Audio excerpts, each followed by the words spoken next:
It's episode 1256, and it's the Relevant Podcast here in Orlando. I'm your host, Cameron Strang, and joining me on this fine July 4th edition from Loverland, Virginia is Jesse Carey. Hello, hello. In Nashville, it's our managing editor, downtown Emily Brown. Hey, y'all. And because it's a holiday, you know, people are traveling stuff, so it's just the three of us this week, everybody.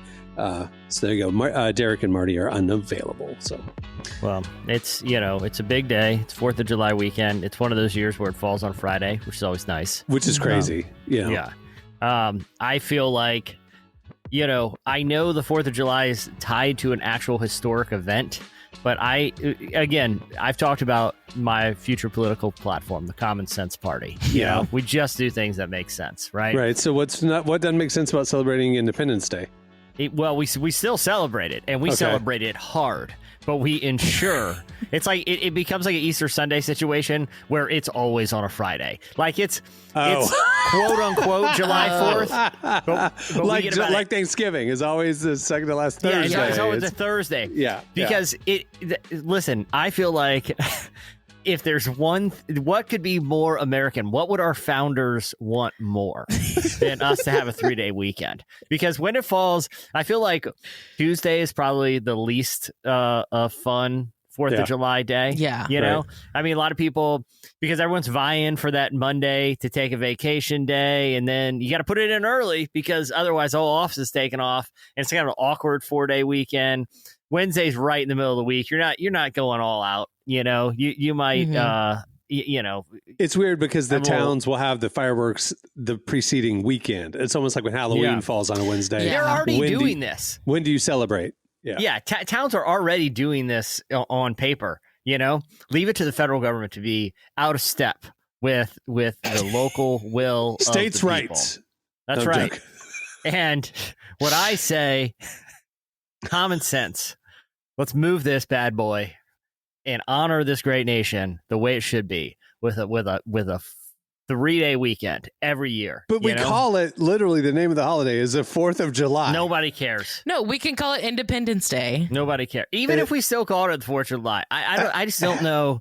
It's semantical at that point. You know what I mean? Like, fourth becomes a concept. It's a metaphor. It's an idea. The whole calendar's off anyway, right? Like, I mean, I think from Jesus's time, not the 4th of July. I mean, 250 years. It's like when we have leap years every 7. Changed. Yeah, exactly. It's the spirit of the thing, okay? Like, so you're saying because Jesus wasn't born in the month of December, it wasn't the dead of winter. It would have been probably the spring. You're saying because of that, the idea of the 4th of July is equally. What I'm saying, it makes no sense to celebrate the birthday of America on a freaking Wednesday. Okay, it's like the Michael Scott thing. Happy birthday, Jesus! Or your party's so lame. That's how I feel every year when it's in the middle of the week and not bookending a weekend. It's just, again, I don't have political aspirations at the moment, but I do feel like there are a lot of common sense things that I would bring to the table.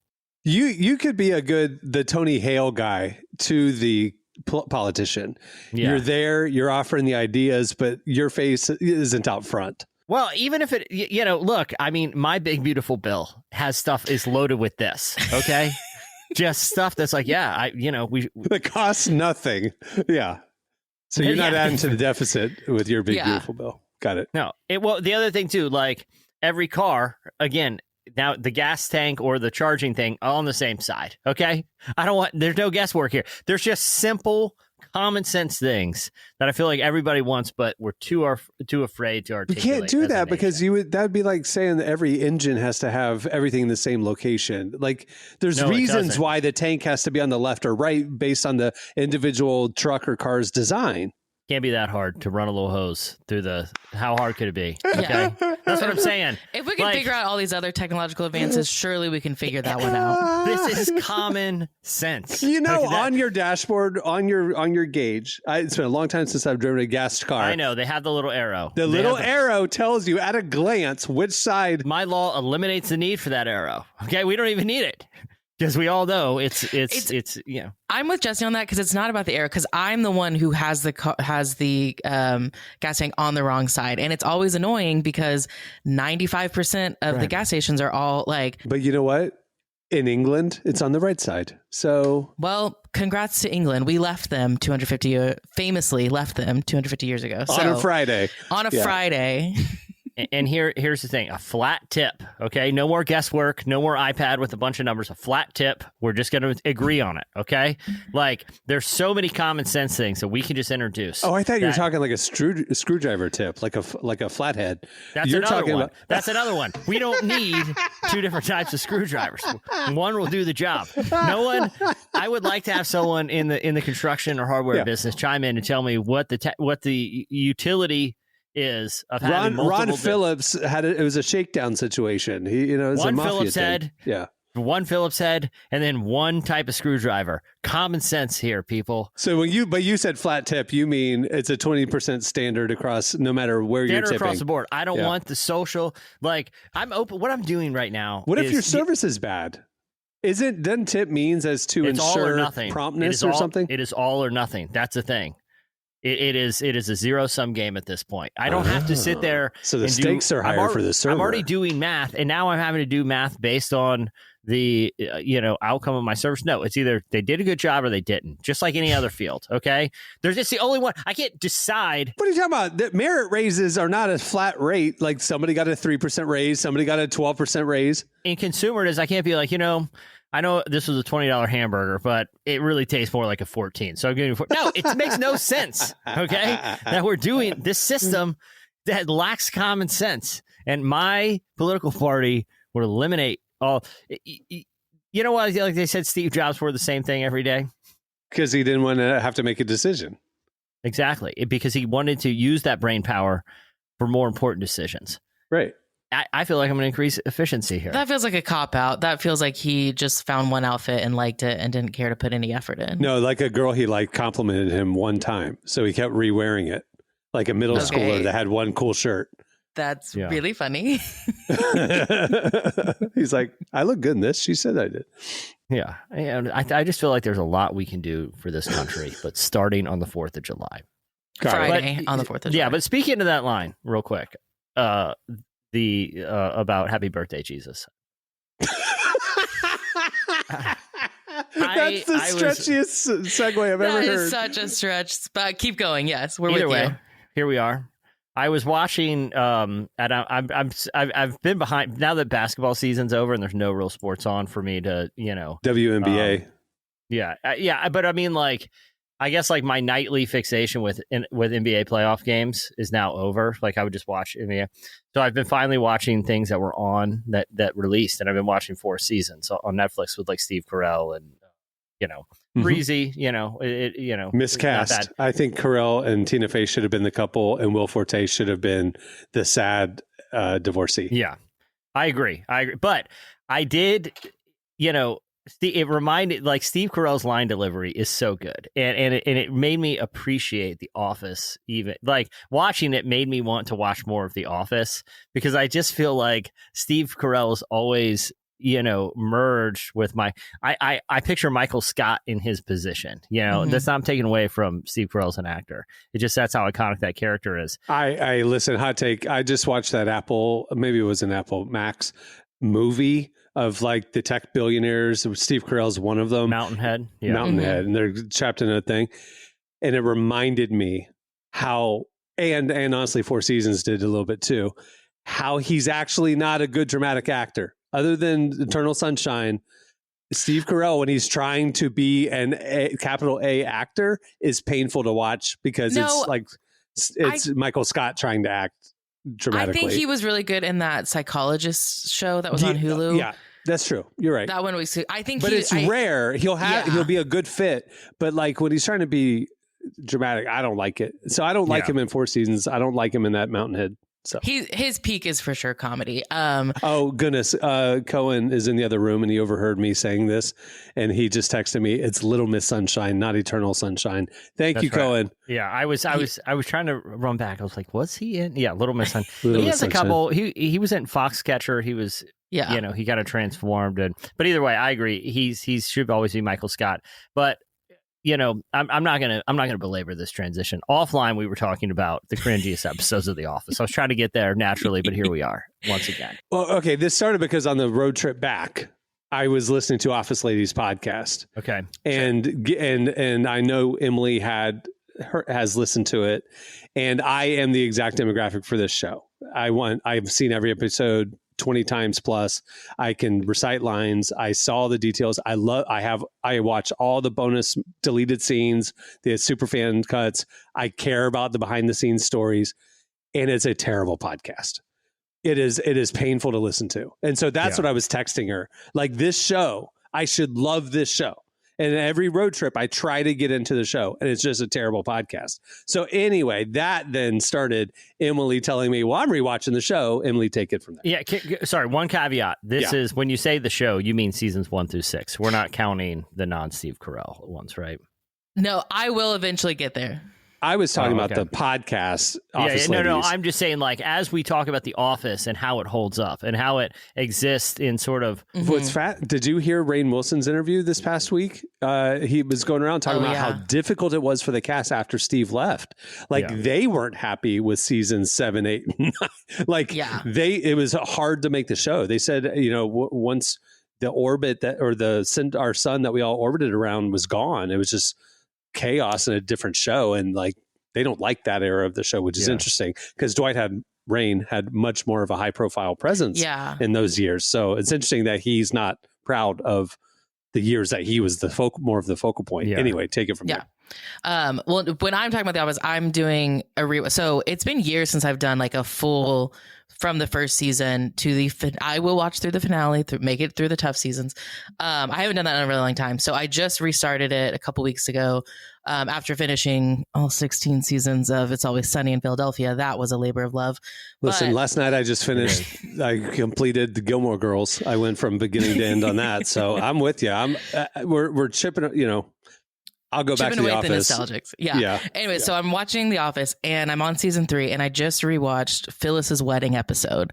Yeah. And again, it's been probably years since I've sat down and watched that episode.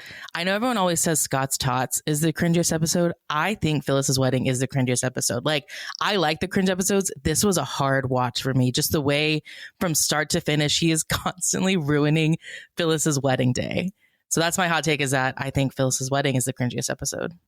There are some cringy moments. I remember the episode, you know, pretty clearly. You know, because here's what I think why Scott Tots gets the reputation as it does is, like, I will agree Phyllis's wedding is more cringe because a lot of it transpires in front of a bigger crowd, right? But I feel like Scott's Tots is more uncomfortable because in Phyllis's wedding, the audience is put in the perspective of someone attending that wedding. Like, it would, like, if you're seeing this guy who's just a total kind of jerk make a fool of himself, it's funny, right? Like, it's uncomfortable, but it's also like, can you believe we're seeing this? Scott's Tots, Michael Scott is the audience surrogate. You can't help but put yourself in the position of Michael in that episode, right? Like, the audience isn't put in the position of one of the students. It's like, oh my gosh, what would it be like to have to go and tell people this, you know? So I think there's cringe and discomfort. You know what I mean? And I think that's what. And with Phyllis's wedding, it's like he's a buffoon making himself look ridiculous. He's not hurting anybody other than himself. No, because Phyllis is going to remember her wedding day as the day that Michael, like, upstaged her, like, forced his way onto the stage, ruined the speech. Like, she's going to remember that. There was frustration by them. They were annoyed, yes. But with Scott's Tots, he hurt innocent people. And that, to me, is what's so crushing and hard to watch about it. Because there's the stakes at Phyllis's wedding. The wedding went off. Everybody left happy. He found Uncle Bob, the dementia guy. You know, it was a happy ending. With Scott's Tots, there's no happy ending. It is just painful to more painful to more painful to more painful to people really actually getting hurt, to him devastating their lives, and then the episode's over. He gave them laptop batteries. So there's no, you found Uncle Bob, thank you, Michael, kiss at the end. and that's to me where it's like there's no redemptive value to Scott's Tots. He hurt innocent people, crushed their dreams, and there's nothing funny about that to me. I can't watch it. I find it hilarious.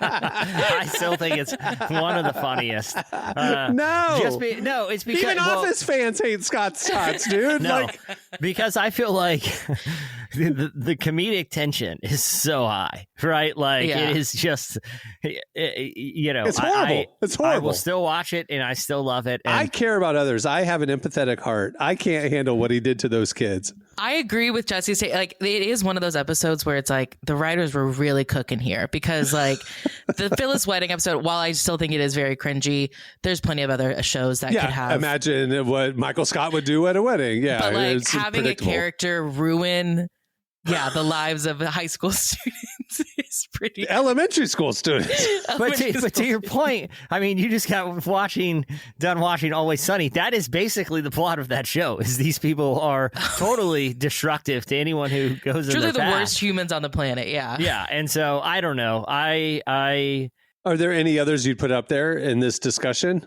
Or of cringiest Office episodes? To me, this is it. Well, the one that I sometimes feel weird watching is the one where they roast Michael, because and then he tries to feed the pigeons with a loaf of bread out on the snowy swings. Because I feel like part of the funniness of Michael Scott is his capability to for his like capacity for self-delusion. Right. Mm-hmm. Like in his mind, he is funny. In his mind, like, he is this great boss. In his mind, he is this great romantic. Right. And the comedy comes from us observing how delusional reality is from what it is in his mind. Right. Like the roast episode is where that self-delusion suddenly collapses in on itself and becomes self-awareness. Mm-hmm. And watching Michael Scott self-aware is watching a planet implode on itself. You know what I mean? It's like all the funny is gone, because the thing I was laughing at is like, this guy has no clue. It's like, no, now all of a sudden he does have a clue. People don't like him and they're making fun of him. And when the self-delusion becomes self-awareness, to me, that is the episode where I don't think it's funny. Not because it's like I'm watching someone in pain or hurtful. I think they lost what we were laughing at. Does that make sense? I get where you're coming from. I still think it's hilarious, but I think you make a good argument. I think I liked the turn that moment forced, in the sense of like it humanized the cartoon character of Michael Scott. Like we started to see a little bit more depth to a real person behind, the sad clown thing really started at that episode. And that allowed the capacity for love and real emotions and being loved. And he ended up in a redemptive story arc, ultimately with how his story played out. But I'm just like, up to that point, he was just like the ignorant buffoon. But I thought that was funnier. I'm not saying it's not more narrative. Well, I mean, but they can't stay there for 7 seasons, 6 seasons. You know what I mean? They have to you disagree. You haven't watched 16 seasons the original Office did. The original Office, that was the fun. That was the thing of David Brent, is like, it was like the Seinfeld things. No lesson, no hugs. But see, to me, at the end of no lesson, no hugs. That's smart. Yeah, the Larry David thing. I just, to me, to start to actually care about these characters, you have to believe that they're real people. And David Brent worked for 2 short seasons, but he wouldn't have worked for 7.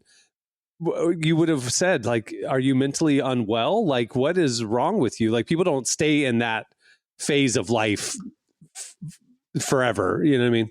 But look at Curb, right? And another example, it's Larry David. He looked like he is the same terrible person at the end that he was in the beginning. Like when he's sitting in that jail cell, he deserves to be there because he didn't learn anything. It's, you know what I mean? And that's, to me, that's the humor of why it works. And why I could just go to but the story ends negatively for those people, Seinfeld and Larry. Like they don't evolve, they don't grow, they lose their marriages, they lose friends, they don't people don't want to invite you to the party, and their life falls apart. We don't want Michael Scott's life to fall apart, right? I want him to end up finding love and being loved and finding the thing that is that childhood wound that he's obviously overcompensating for. I think here's and I'll land my plane on my thoughts on it. Here is like the reason I watch The Office isn't for the emotional arc of the characters. The reason is I only want to laugh, and to me that is why. Like that, I never was all that emotionally invested in the Jim and Pam thing. Like I never cared about any of the actual emotional stakes of the show. I actually thought that detracted from why it's funny. Like if I look at some of the shows that I go back to all the time, like the Seinfelds, Always Sunnies, The Simpsons. I guess The Simpsons has some emotional stakes, but like it's comedy. You know what I mean? And I don't know, maybe I'm just a cold-hearted jerk, but that's just how I think about what's great about the show, you know? As we're recording this, the news about Diddy's trial verdict came out, and I texted it to Prop and Derek and Marty, and I said, hey, Diddy was guilty on prostitution, but not the RICO charges. You know, he'll get X number of years. And Marty's reply was, speaking of prostitution, R.I.P. Jimmy Swaggart.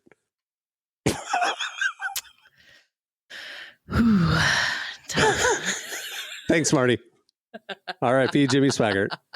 Speaking of prostitution, that is a deep cut for our listeners. Back in the 80s, do your research about televangelist scandals, and that joke will make more sense. Anyway, Jesse, I want to root for people. I want them to do well over years of. If I'm watching a drama, sure, but like the thing is, like here's how I think about it. If The Office was just a show about Jim and Pam, I don't know if it will work because there's 1,000 shows about a would they or won't they couple, right? If The Office was just about Michael Scott and kind of Dwight in the adjacent world that they, you know, of this like kind of the comedy of these people who have a trouble existing in the mundanity of the workplace, it still works.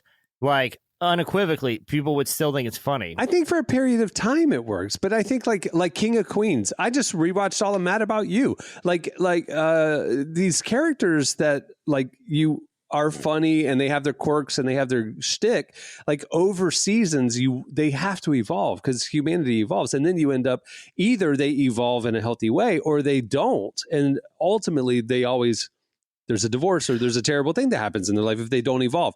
These characters have to evolve at some point if the show continues.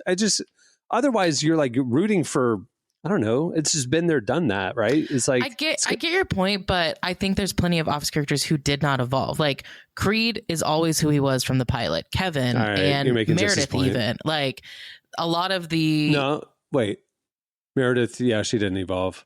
I mean, she says in the finale that she got like a PhD or something like that, which is very funny. But you don't see any of that.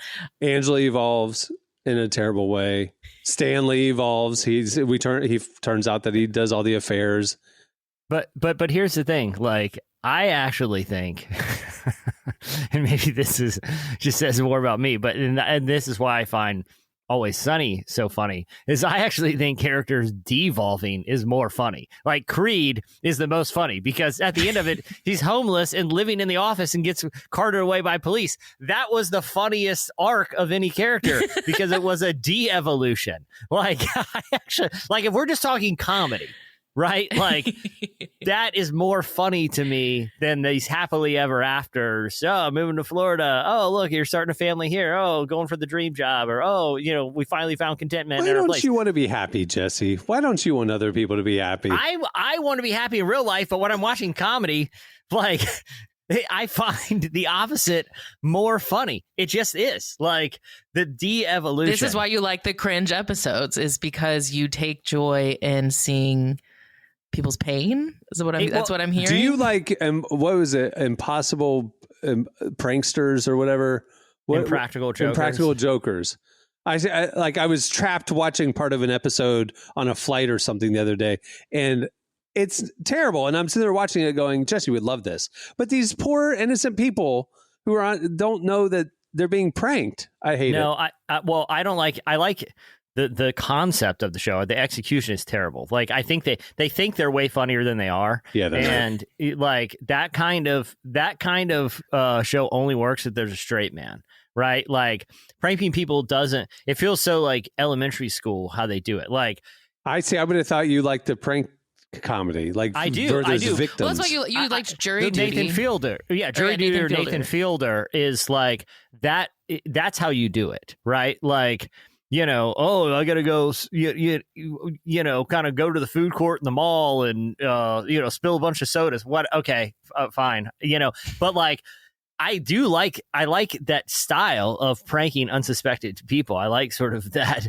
But if it would have to be at the top of the pyramid would be like the Nathan Fielders, but even like a Jury Duty or early like Sacha Baron Cohen or something like that. Like that to me, if it's done well, I like it. But Impractical Jokers, I think I have no idea why that show is so popular. I think they're terrible at comedy.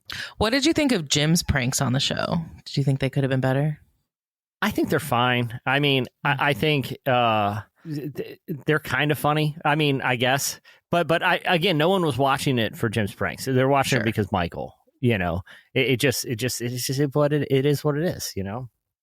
All right. Well, we have a great show. Unlike certain episodes of The Office, we have a great show in store for you today.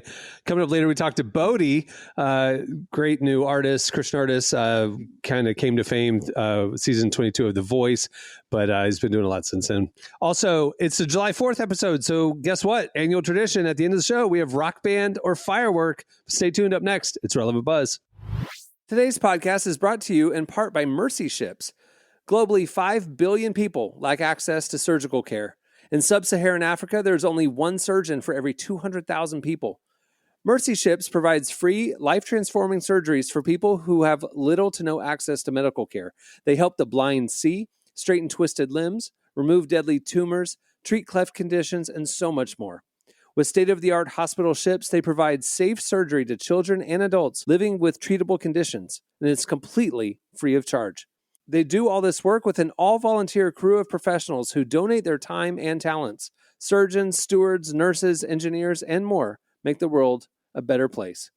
Your donation today provides free, safe surgeries to people in desperate need of help. All gifts are matched, so please donate today at mercyships.org/relevant.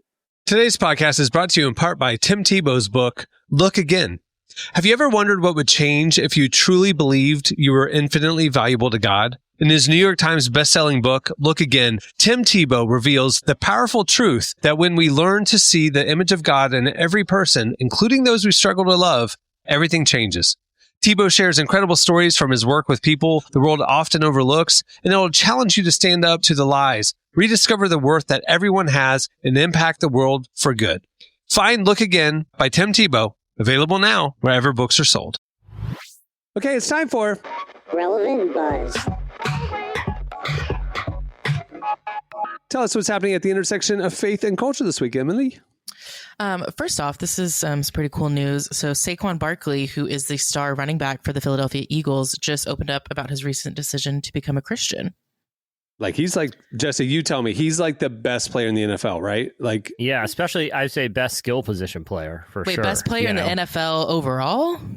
I would say in terms of like I said, like skill positions. I mean, like running back, he's the best running back for sure. No question. And he actually reset the market for running back salaries. Like, he kind of proved that if you invest in that position, it'll pay off for the team. He's awesome. Saquon Barkley, and he's on the cover of the new Madden. He is awesome. On the new Madden. Yes. He's the new Madden cover boy. Yeah, I knew that. I'm a big fan of the Madden franchise. The Madden franchise. Anyways, he is now a Christian, which, no offense, I find more interesting than any of his football stats. But in a new video with YouTube golf star Grant Horvat, he does these like kind of casual off the cuff interviews with celebrities. Saquon asked Grant about his faith, and Grant said that, it's a really big part of his life.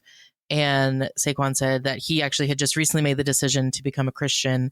And he opened up a little bit about his decision. And he said he doesn't think it's a coincidence that after the best year he had in his career, he found his faith. And he said that it gives him some clarity in life. Good for Saquon. Like I said, I'm a big fan. I thought it was really ironic that they did the Hard Knocks off-season season of the New York Jets where they decided to let him go. Oh, the Giants. He was on the New York Giants. Sorry. Yeah. Of the New York Giants. So they decided to not re-sign him and let him go to their rival. And seeing the behind the scenes, how that all came about was fascinating. And then, they really talked themselves into the fact that they were making the right decision for the long term of the team. And then Saquon, being an incredible player, unreplaceable player, takes Philly over the edge and they win the Super Bowl, which is why was he let go of the Giants if he was so great? Because he was coming up for a contract that they deemed too expensive. Oh. Yeah, and up until really him and maybe Derrick Henry, the running back position has kind of fallen out of favor. There was this idea that you could plug any competent athlete into that position, and if you had a good offensive line, that they would have the same success rate. That was the little discussions that were caught on camera of the GMs and the coaches talking we could get 5.1 yards from our young guy over here for $2 million a year. Saquon will give us 6 yards for $25 million a year. We could spend all that money on other players, upgrading other players. We'll be better off if we let him walk. And the drop off in production won't be that significant. To Jesse's point, they were very wrong. Again, we could do a whole podcast on this, but it's the stupidity of the modern sports analytics thing that when statistics betray your own eyeballs. It's the same thing with Tyrese Halliburton. It's I could look at his stats and say, oh, you're probably not going to win the finals with that guy, but if I watch him play, I'm like, the whole team's better when he's on the court. I don't need some nerd with a spreadsheet to tell me who the better basketball player is. He just won 18 playoff games, not because he's putting up numbers, but because the whole team is elevated, Also, he going to game 7 of the finals before he got injured, this unbelievable run, strong Christian. Yeah. And Saquon literally said, how interesting that I have the best season of my entire career after I become a Christian. If you're a professional athlete listening to this, get in your Bible. Might I suggest opening the good word? Just look at Tim Tebow's NFL career. I mean, how can we go wrong? That's great. I mean, it checks out spiritually, I think. Yeah. If Jesse Duplantis taught me anything, God owes you certain results. I can't think of one case where this did not work out exactly like this for an athlete. And we've now taken a turn. Because last time, the stuff about trials and tribulations and persecution and all that. Yeah. I don't know. I mean, he ran for 400 yards. All right, Emily. Okay, moving on before we get into any more theological trouble. Let me ask you all this. Are you a night owl or are you an early bird? Night owl, 1,000%. 2:30 last night. Yeah. I've inversed it. I'm now an early bird. I don't understand how you've done that. Do you like being an early bird? I have come to, for sure. I just it was a conscious decision. It wasn't overnight, literally. Honestly, it only took a couple weeks, and you can retrain your circadian rhythm, and that's what I did, and I like it. Well, this new study might convince you to go back to your old ways. All right, let's hear it. The study from Imperial College London looked at data from over 26,000 adults in the UK to figure out how our natural sleep preferences affect brain performance. Participants self-identified as either morning types, evening types, or somewhere in the middle, and then took a bunch of cognitive tests that measured memory, reasoning, processing speed. Turns out night owls absolutely crushed it. People who said they were more active in the evening or at night scored significantly higher on the cognitive tests compared to early risers. And even folks who kind of identified, their peak being in the middle of the day even did better than morning people. So might want to switch back, Jesse. I don't know. I mean, I find again, to each their own. The time that I spend in the morning, I'm more productive than the time I'm doing at night. If I stay up at night, I'm going to snack, right? I know myself. A bowl of cereal's coming out, maybe some chips and salsa, and Together? I'm just going to be, Together? It depends on how wild the night is, No, but if it's in the morning, I tend to. It's not like I'm actively more productive, but I'll do things more active and less passive. You know what I mean? I'll go, to the gym or read something or, hang out with my kids who are awake, like when they get up. I don't know. Again, I'm not saying it's superior. I'm just saying right now, I just enjoy the mornings more. Is the rest of your family morning people? Not currently. It's summer here, and my wife's a teacher, and the kids are out of school, so I'm the first one up, and I kind of don't mind kicking around for a little bit, letting the day come to me a little, Okay. I do want to mention a new series that is coming out at the end of the month on Amazon Prime. It is the second season to the Shiny Happy People docuseries. If you'll remember, the first one was about the Duggar family and the Institute and Basic Life Principles. This one is going to focus on teen mania, which was once the biggest youth ministry in America. If you remember, like Acquire the Fire. Yeah. Shut down in 2015, I remember. And I do remember also in like 2012, some former participants and interns, like it's like a residential ministry thing, like YWAM or Peace Corps or something. I remember they were saying that there was some abuse and stuff that they experienced while they were in the program. I do remember that. And then 2 years later, Ron Luce shuts down the organization. I always kind of wondered what was going on. So this is going to explore that.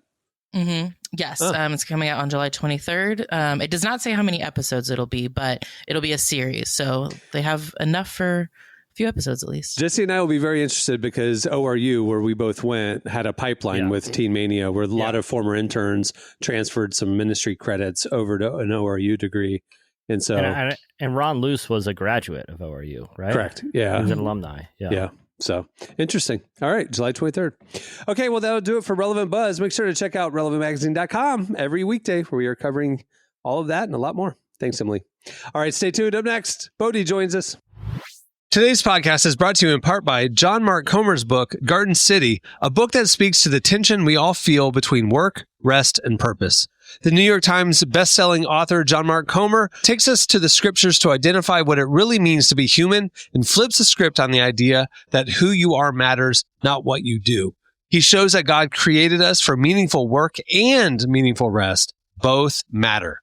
This book helps you ask and answer the big questions. Does God care where I work? Is there a direction for my life? So you can discern God's heart for your calling, your rhythms, and the way His Spirit wants to shape every part of your life. If you're longing for purpose and a more grounded way to live, check out the new hardcover edition of Garden City wherever books are sold. Well, today's show is brought to you in part by the new book, God, the Science, the Evidence. We talk a lot about faith, but how often do we talk about science in the same breath? You might be surprised to discover just how deeply the two actually agree. For centuries, science has been used to dismiss the idea of God, but today an intellectual revolution is underway. Modern discoveries in physics, cosmology, and biology are consistently revealing the same truth: creation isn't an accident. That profound reversal is what engineers Michel-Yves Bolloré and Olivier Bonassi investigate in their international bestseller, God, the Science, the Evidence. This book is a rigorous, evidence-based critique of materialism, inviting you to explore over a dozen scientific, philosophical, and historical domains. It shows that what was once seemed impossible, that science could point to a creator, is now supported by a vast and convergent body of evidence. With over 400,000 copies sold in Europe, this book is sparking a global debate. It's thoughtful, fascinating, and a powerful reminder that reason itself affirms the existence of God. Learn more and find out where you can purchase your copy today by visiting godthesciencetheevidence.com. Today's podcast is brought to you in part by Erwin McManus's book, The Barbarian Way. Some books don't just inspire you, they confront you. The Barbarian Way, now celebrating its 20th anniversary, is one of those books. If you felt the pull of God towards something deeper and wilder than the safe, predictable version of faith that we settle for, McManus reminds us that following Jesus was never meant to be tame. It's meant to awaken courage, passion, and purpose God placed inside us. He draws from the wild stories of Abel, Noah, Moses, Rahab, and others to remind us that following God wasn't meant to be tame. Safe faith isn't working. Step into the story God is writing for you. Choose passion, choose boldness, choose the Barbarian Way. Available now wherever books are sold. Well, our guest today is Bodie. You might know him as a standout runner-up from season 22 of The Voice, but since then, he's been making big moves. He's released his first EP, wrapped up his first headlining tour, and is showing no signs of slowing down. We talked to him to hear more about his backstory, how The Voice shaped his journey, and what's next for him. Here's our conversation with Bodie. These are those prayers I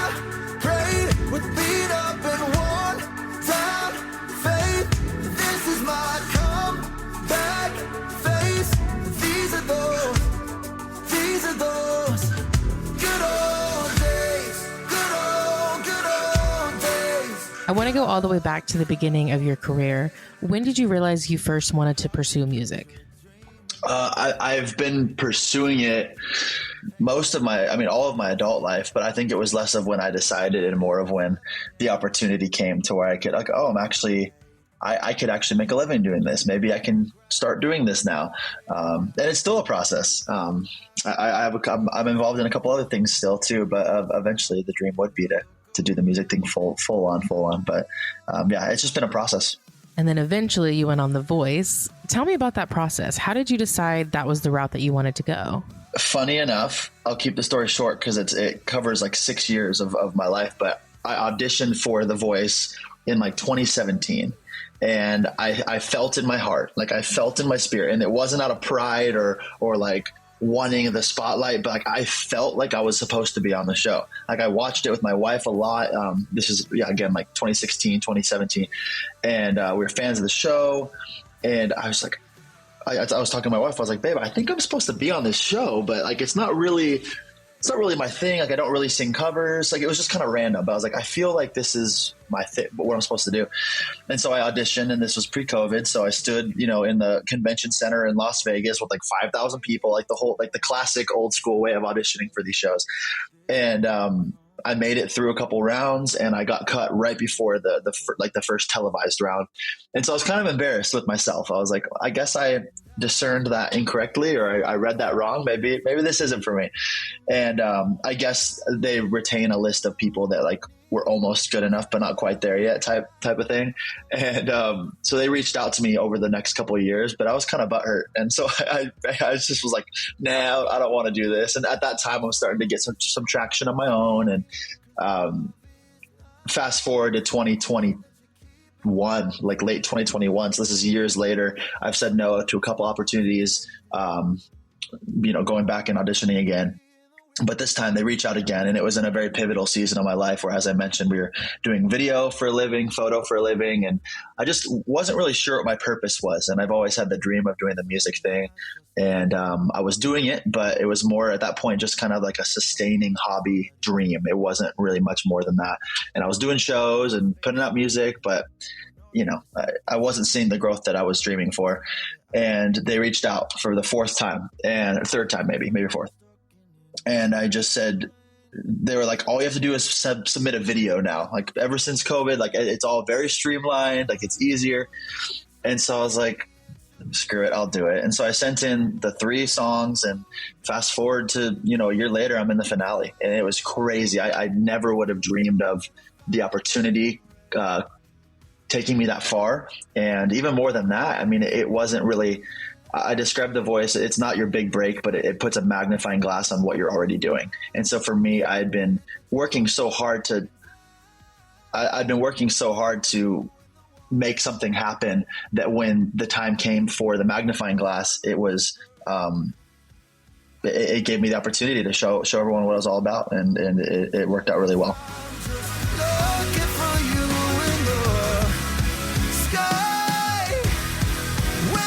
Every week that you continued on, was it just surreal being a part of it?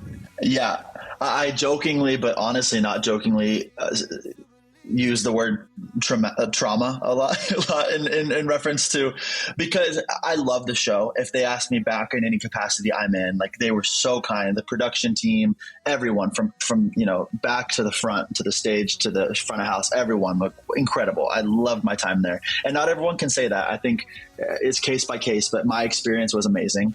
But there was something so weird about sitting in your room for days at a time, especially in the early days. During the live shows, it's a lot more quick and you're like just trying to get up to the surface for air.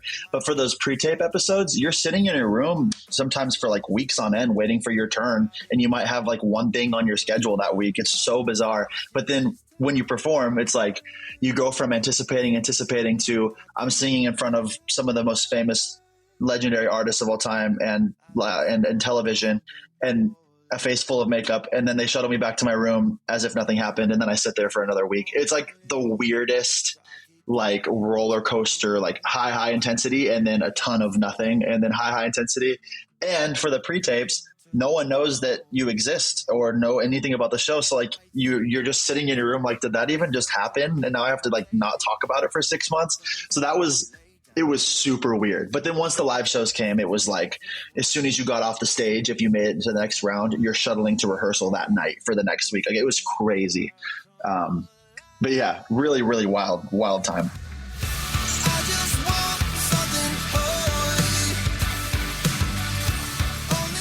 Now, I know you sang Brandon Lake's song Gratitude in the finale, and it was really cool to see a worship song on a mainstream stage like that.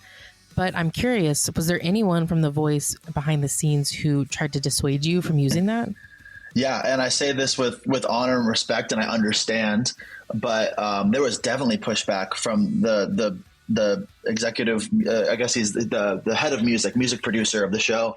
Awesome man, Jewish guy, so obviously didn't share the same necessarily beliefs as I did. So I totally understood where he was coming from, and being that it's a mainstream show, like I knew it was territory that I'd have to kind of fight to take. And that song, the live version of Gratitude, had just came out, and I was like, this song is, I didn't even really know it yet, and I was like, this song's really cool.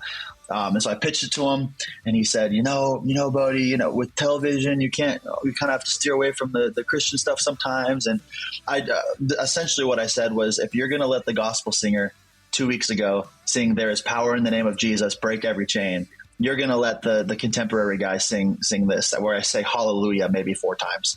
And then 2 days later, he got back to me and said, all right, we got it cleared for you. So there was definitely some resistance, but it wasn't out of any malice or, it was just standard protocol type of stuff, but super rad. They let me sing it for sure.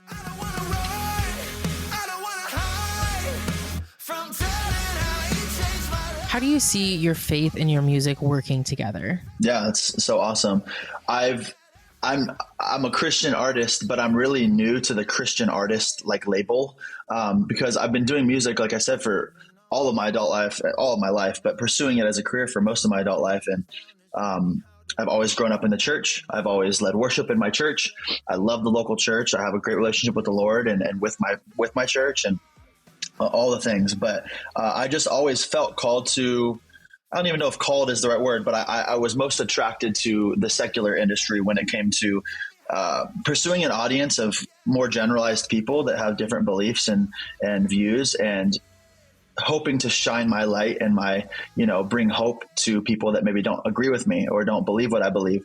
But it wasn't until coming off of The Voice that I felt a shift, and it's a long story, but essentially I felt God speak to me and say, hey, I remember I was praying and I said, Lord, I can't reach both types of people. If I'm supposed to do Christian music, I can't reach the people who hate the church and hate God. And, so many communities that immediately are turned off, when they hear the word Christian or Jesus. And I remember God say, I felt it in my spirit, and say, that's not your decision to make, who you reach and who you don't reach. And it was shortly after that I had a conversation with Forrest Frank, I'm going to see him tonight in a sold out arena. And he told me, he said, I reached more people than I ever could have when I was doing services, when I was doing the secular thing. Like that, he had the same vision. He's like, I just want to be in these secular environments and love people and blah, blah, blah. He's like, I've had more opportunity to work with people who I never would have thought would want to work with me after being an overtly Christian artist. And it really inspired me. And that, coupled up with my time hearing the Lord basically call me out, I said, you know what, it's the time. And there's a lot more to the story. I ended up signing to a Christian record label, and it's been incredible.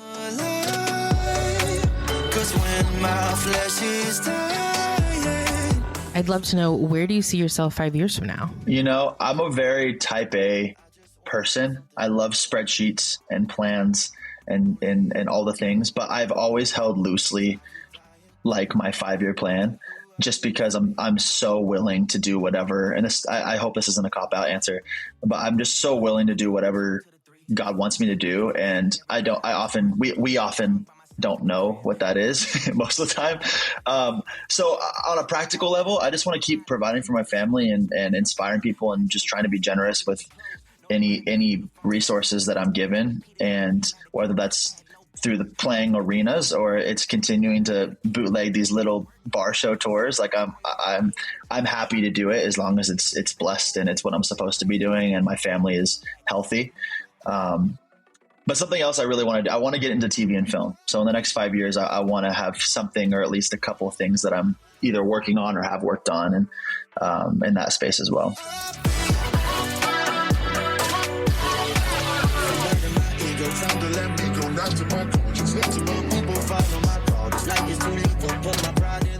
That was Bodie. Make sure to check out his latest single, Good Old Days, which is out now. All right, stay tuned. Up next, it's Rock Band or Firework. Well, today's podcast is brought to you in part by the new book, Confessions of a Christian Alcoholic. Author Jonathan Seidel knows firsthand how even believers can get stuck in shame and destructive habits, especially when it comes to one of society's biggest obsessions, alcohol.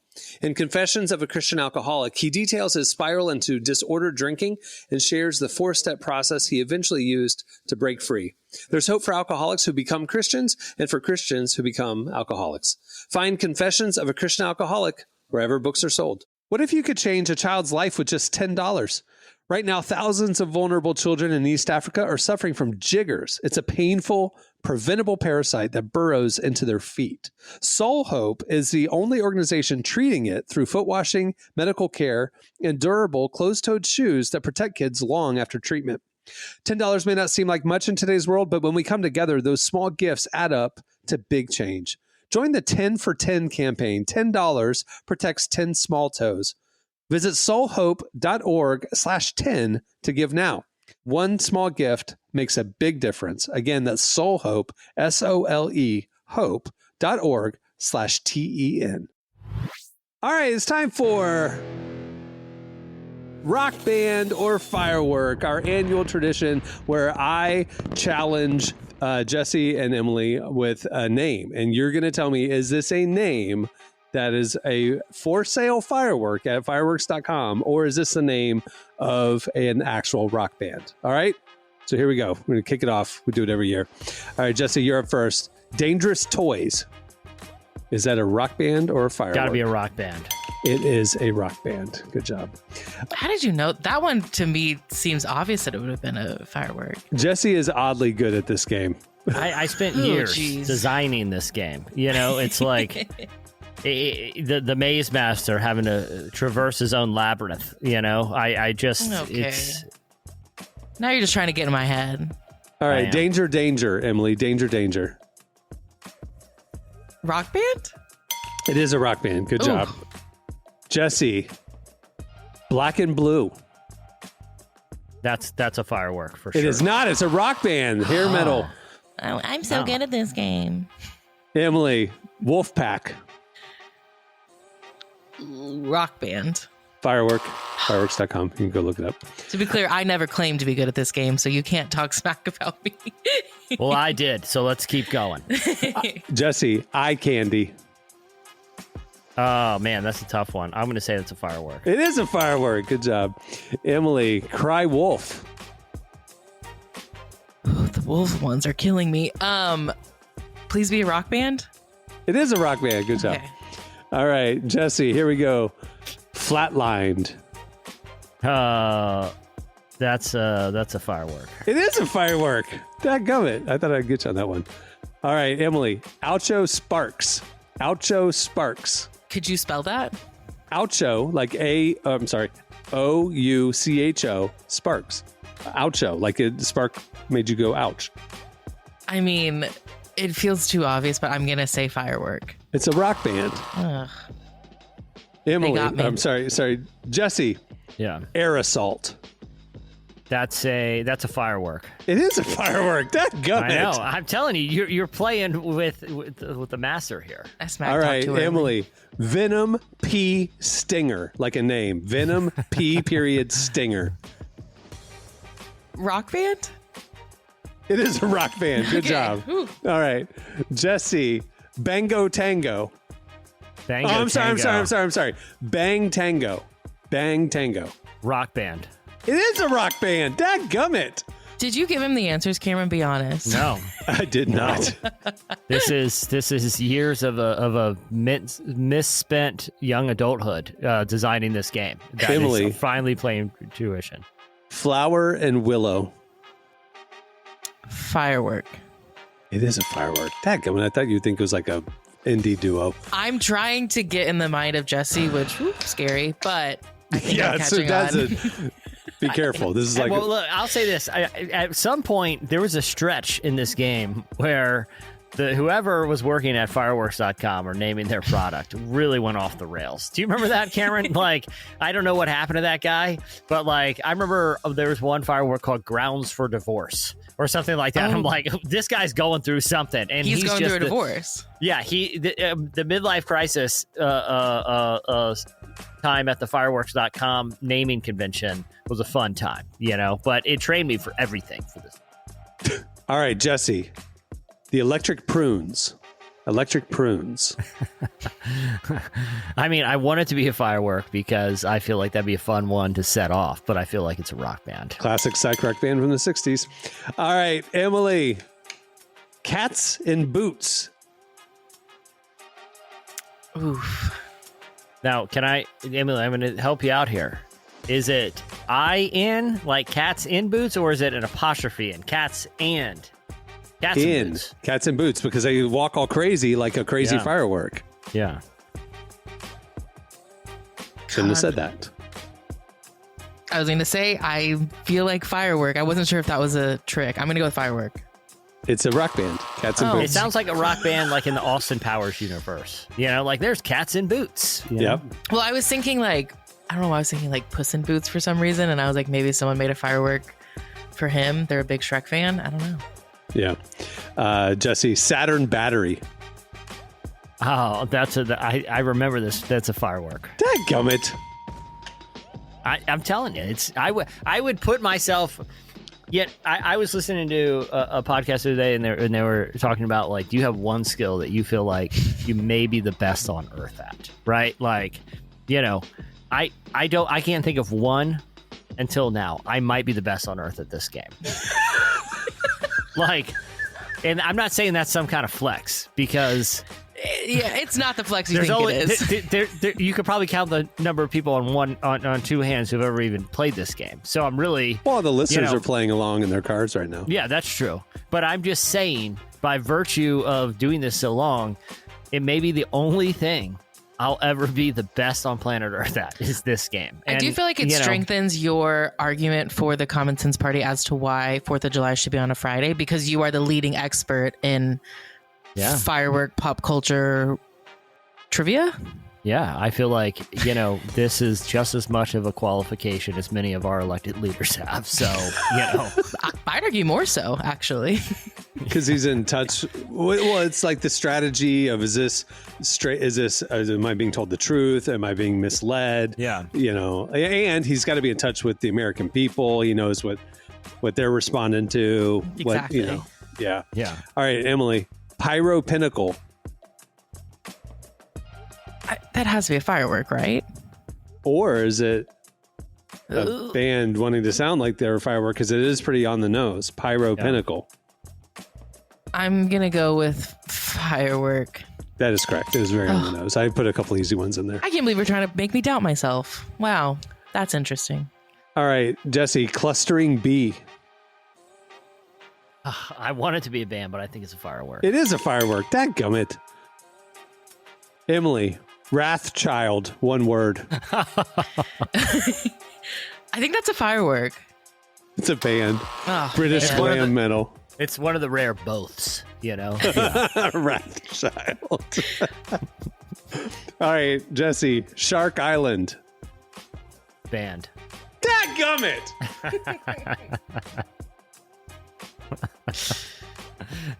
Emily, turboprops. Band? Firework. Jesse. Again, the real winning moment here is that my mind is different than Jesse's. I'm going to take that one. Jesse, Screaming Trees. That's a band. Dadgummit! I hate how quick you are with it. That's what makes you the most annoyed. Well, that's the thing. Like Screaming Trees is a great firework name. I know, but you can't overthink this one. This one, it's like you'll think yourself out. That's the thing. I've trained my instincts on this. It's not an intellect thing. There's no methodology here, guys. That's what I think. Like, I'm running it through this filter of if-thens. That's not what I'm doing. This is pure gut instinct right now. Okay. Yeah. Emily, vomit launch. Oh my gosh, I hope this is neither. I'm gonna go firework. Band. Whatever. This game's rigged. Touring right now. Whatever. Jesse, Battle of Yorktown. Firework. Dadgummit! How? Like I said, it's like watching. You ever watch a great prize fighter? And he's been punched in the face a couple times. He's no longer looking at the corner for instructions. He's just going on blind survival instincts. That's what I'm doing. Battle of Yorktown was clearly a firework. I didn't say clearly. I'm telling you, what is my gut telling me in this moment? I can't wait for there to be like a biopic about your life, and it's like done like a sports film, and it's like leading at like you training for this. Yeah. Emily, airstrike, one word. Rock band. Firework. Oh my gosh. I love this game so much. Jesse, Baby Strange. Rock band. Dang it! Are you kidding me? I will challenge someone in the firework industry. If you're listening and you work for, if you Phantom. For big firework. Yeah. At the Phantom headquarters in New York City, one of the, 5 skyscrapers they have. If you're working there, call us and I will challenge you to a duel in this game. I feel that confident. I feel like you and Joey Chestnut are the two big champions. It's a big day for both of them. Yes. Yeah. We're Joey's back with the hot dog ESPN competition this year. Yeah, finally. It was a real tragic time for America. He got greedy and thought he could build his own Nathan's hot dog competition. Well, no. Another thing with the common sense deal. Yeah. There are no multiple sports leagues. It's all one. Okay. We're combining there's too many like boxing stuff. There's too many food eating stuff. If a rival basketball league comes along, we're just going to absorb it into the NBA. There's no rival leagues anymore, Joey Chestnut. That's common sense. We want the best of the athletes going. Question for the people. Yeah. There are more leagues than the NBA? Yes. No, I'm the just G saying. League, the big China League, European leagues. Okay. It's all one now under the common sense party. It's basketball, all one big got league. it. Okay? Yeah. Emily, speed of light. Firework. Dang it. Yeah, it's true. Oh, thank God. Yes. Jesse, smashed Gladys. My gut's telling me band. It is a band. I hate you. It's not fair. Emily, lucky space. Rock band. Firework. My gut's different than Jesse, okay? Jesse, Poco Loco. Firework. Oh my gosh! How? What like about Poco Loco sounds like a firework? I don't think do it that hard. I just say what is my first impulse. That's what you can't overthink this thing. It is your first impulse, Emily, Nitro. Firework. It's a band. Emily, go with your first impulse and then do the opposite of what he's telling you. That actually might be the strategy I need to be doing. What is your impulse to tell you, then just say the opposite thing? Not Jesse, listen to my gut. Got it. Phantom Happy. Band. Firework! Finally. Emily got in my head. Game Good. over. That's what I've been trying to do this whole time. Okay, now give me like 10 of them and I can catch up to him. Jet Boy. Firework. Band. Oh, okay. Well, strategy didn't work, so. Floral Power. Jesse, Floral Power. Firework. It is. Yes, a firework. Tag gummit. Emily, Crackling Mine. Firework. Right? Yes. Oh, thanks. Yes. If anyone Jesse. cares, the current score is Jesse 15, me 8. Jesse, bad astronaut. Band. It is a band. Dadgummit. It's up in the sky and space like an astronaut, but it's bad. Hey, listen. The beauty of this game is that these aren't, like all that intuitive. It's just when you have a remarkable intuition. It's not intuitive. Your intuition is so remarkable that when something's not intuitive, it still works. Exactly. That's what. And that's. It's like you can't teach it. It's one of those things where you either have it or you don't. It's a. I would say this: it is a gift, but if it is a gift, the most pointless gift ever. You look at Saquon Barkley and the gifts he has, and that what he's doing with them. Look what I'm doing. Once a year, I come on a podcast and able to dominate a game that has zero stakes, and it's almost more embarrassing to be really good at than being bad at. And so, but it is a gift. So Emily, fierce tiger. Band. Firework. Jesse, pearl glowing. Firework. It is a firework. Dadgummit. I thought it was... We're in the home stretch. It would be great if that was a band and the lead singer's name was Pearl. He's just glowing. He's just so happy to be there. Emily, Rolling Blackouts Coastal Fever. Band. Rolling Blackouts. Yeah, it is a band. Okay. I thought I'd think get you I'm on that figuring one. it out now, Jesse. I'm not. But Okay. Jesse, Phantom Neon. Firework. It is a firework. That sounds like a It does. phanogram. Yeah. Anyway. I could see Phantom or Neon being a band. All right. Emily, Crop Happy. One word, Crop Happy. can you spell it? Craw, C-R-A-W, Pappy, P-A-P-P-Y, one word. Crop Happy. Can you use it in a sentence? Wow, look at Crop Happy. Dang, I was hoping you'd use it some way that would give me a hint. I'll go with firework. It's a band. No, whatever. Crop Happy's a band. It's probably a bad All right. band. Jesse, Niagara Falls. Firework. Dadgummit! All right, we are very much in the home stretch. Last few. Emily, The Robot Ate Me. Band. Yes, band.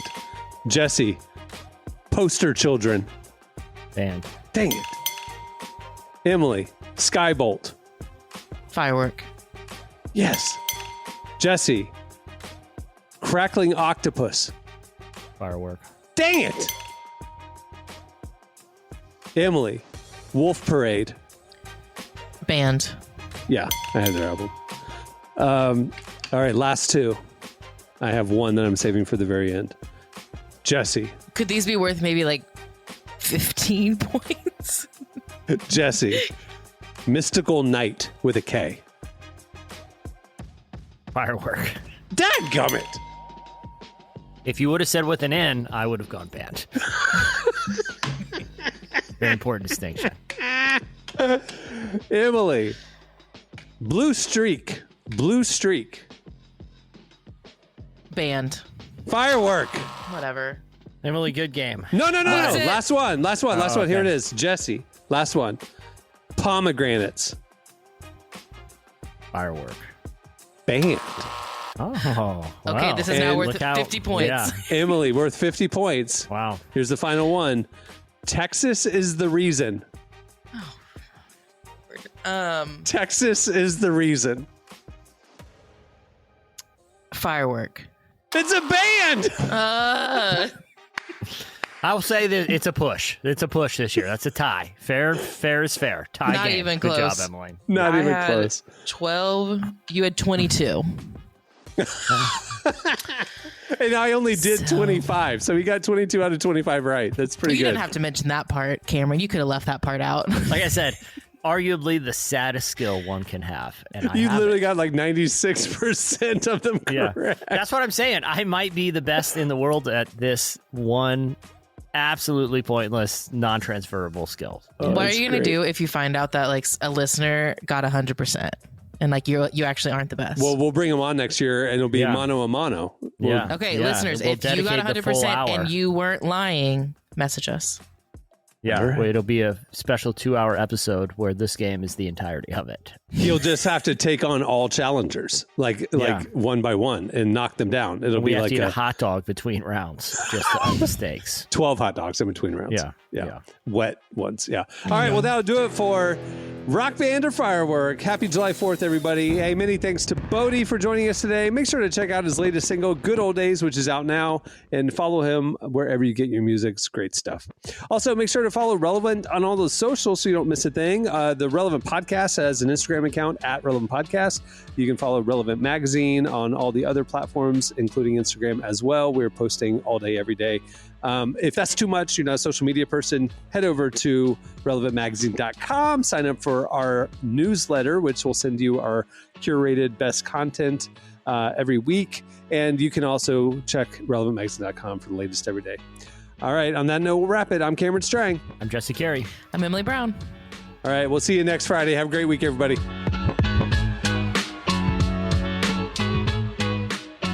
Thanks for listening to the Relevant Podcast.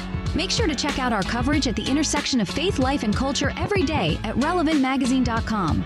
And while you're there, don't miss our latest digital issue. Issue 116 features Nate Bargatze, Connor Price, and a lot more. And don't forget Relevant Plus. It's the best way to experience our content, including ad-free reading, an ad-free version of this podcast, and more. You can get all the info and sign up at relevantmagazine.com.